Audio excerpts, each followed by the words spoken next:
আসসালামু আলাইকুম, কেমন আছো তোমরা সবাই? আশা করি আল্লাহর রহমতে ভালো আছো। তোমাদের দোয়ায় ও আল্লাহর রহমতে আমরাও ভালো আছি আলহামদুলিল্লাহ। সংসারে কুটিনাটি পাতিলহাড়ি এইগুলা তো কেনার আসলে শেষ নাই। যতদিন সংসার আছে ততদিন এইগুলা কেনা লাগবেই লাগবে, যতই থাকুক। তারপরেও নিত্য নতুন কোনো কিছু দেখলে প্রয়োজন হবেই, বা প্রয়োজন না হলেও চোখে দেখে প্রয়োজন শুরু হয়ে যায় আমাদের। যখন শহরে এসেছি তখন তো নানান খুঁটিনাটি জিনিস কিনতেই হবে, সেজন্য আজকে আসলে পাতিলহাড়ির দোকানেও ঢুকে পড়লাম।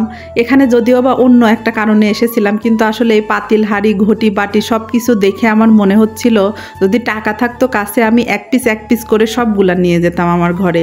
এত সুন্দর করে ডেকোরেশন করে রেখেছে, আর মানে জিনিসগুলা একদম চকচক চকচক করছে, মানে দেখেই লোভ লাগছে যে আমি নিয়ে যাই কিছু জিনিস বাড়িতে। নিয়ে আর না নি, প্রাইস জানতে তো আর টাকা পয়সা লাগবে না। তো আমি দোকানদারকে সবকিছু জিজ্ঞেস করছিলাম, এইটার কত দাম, ওইটার কত দাম। ইনশাল্লাহ একটা একটা করে সবই একদিন নেব। যদিও বা অনেক কিছু আইটেম আমার সংসারে আছে, কিন্তু যা যা নাই আমি সেইটার কথা বললাম আর কি, যে সবকিছু নেব একদিন। একটা মেয়ে আসলে যখন নতুন সংসার শুরু করে সে তখন সংসারের কোনো মানেই বোঝে না, পাতিলহাড়ি কোনটা লাগবে কোনটা না লাগবে। হয়তো বা এগুলা সম্পর্কে হালকা পাতলা ধারণা থাকলেও অত কিছু বোঝে না যে সংসার গুছিয়ে উঠতে আসলে কেমন কি। হয়তো মা শাশুড়ি সবাই হেল্প করে সংসার সাজানোর জন্য, গোছানোর জন্য, পাতিলহাড়ি কিনেই রাখে হয়তো বা তারা। তবে দামি দামি সামগ্রী আর দামি দামি প্রোডাক্ট দিয়ে যে শুধু ঘর ডেকোরেশন করা, সংসার গুছানো, এইগুলো আমি কখনোই মানি না। আমার মনে হয় সাধ্য সামর্থ্যের মধ্যে ছোটোখাটো জিনিস দিয়েও সব কিছু পরিপাটি করে রেখে দিলে আসলে অনেক ভালো লাগে।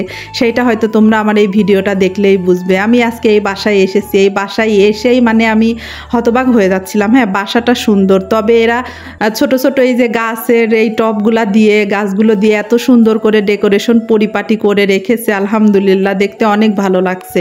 তবে যে আন্টিটার বাসায় আমি এসেছিলাম আজকে, ওই আন্টিটার ব্যবহার এত অমায়িক, হয়তো আমি তোমাদেরকে সেটা বলে বোঝাতে পারবো না। কারণ কি, উনি প্রথম দিনের পরিচয় আমাকে এত ভালোবেসে আদর করে যত্ন করে খাইয়েছেন। হয়তো ওই খাবারটা আমার সারা জীবন পেটে থাকবে না, কিন্তু উনার এই ব্যবহারটা চিরজীবনই মনে থাকবে। পৃথিবীতে যদি মানুষ নাও থাকে তখনও কিন্তু মানুষের ব্যবহারটাই থেকে যায়। খাবার কখনো পেটে থাকে না, কিন্তু মানুষ মারা গেলেও তাদের ব্যবহারটাই সবার মনে গেঁথে থাকে। আর এত যত্ন করে ভালোবেসে আদরের ডাক আসলে সবাই সবাইকে দিতে পারে না। যখন তুমি পৃথিবীর মানুষের কাছে মূল্যহীন হয়ে পড়বে, কিন্তু অনেক মানুষ আছে তোমাকে দেখবে দুমড়ে মুচড়ে শেষ করে দেবে ভেঙে।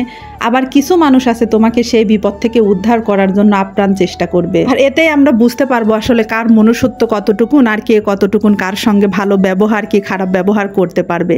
এটা থেকে আমাদের আসলে অনেক শিক্ষা নেওয়ার আছে। সব সময়ের মতো তোমরা যারা আমার ভিডিওটি দেখো বা এ পর্যন্ত দেখলে, তোমাদের যদি ভিডিওর কোনো অংশ ভালো লেগে থাকে প্লিজ একটা লাইক করে দিও, পাশে থাকা বেল বাটনটি ক্লিক করে দিও। এতে করে নতুন ভিডিও ছাড়া মাত্রই তোমাদের কাছে নোটিফিকেশন চলে যাবে। বাসায় আজকে অনেক কিছুই রান্না হয়েছে, বাসায় মেহমান ছিল সেই জন্য। মেনুতে অনেক কিছু ছিল, মাছ ভাজি, পটল ভাজি, আলু ভাজি, তারপরে বেগুনের চপ ভাজি, গরুর গোস্ত, মুরগির গোস্ত, ডিম ভুনা, তারপরে পাতলা ডাউল, পোলাও, সাদা ভাত, 7 আপ, দই, মিষ্টি, আলহামদুলিল্লাহ অনেক কিছু ছিল। তো আজকের মতো ভিডিওটি এ পর্যন্তই শেষ করব। ভালো থাকবে তোমরা সবাই, আল্লাহ হাফেজ, আসসালামু আলাইকুম।